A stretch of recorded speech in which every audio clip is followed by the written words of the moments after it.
I will start by saying that it's only my opinion, and I'm not saying that every investor necessarily will have the same top 3 as me. Anyway, the first common mistake that I see is about the problem statement and the description of the users/personas. More often than not, you read decks where it's not clear at all what problem does the company go after, or where the description of the pain points and of the customers are way too broad. Like, our product enables employees of big companies to collaborate better.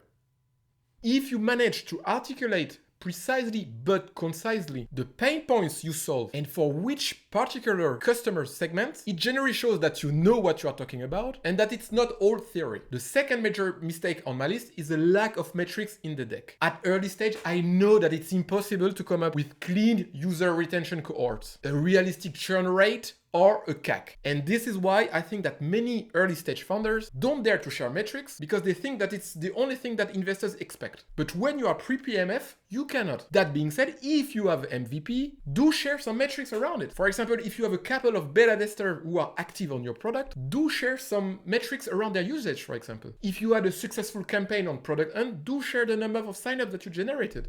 Don't think in terms of metrics showing traction, but think in terms of metrics showing that you progress and that you are potentially onto something, whether it's on the product side or the marketing side.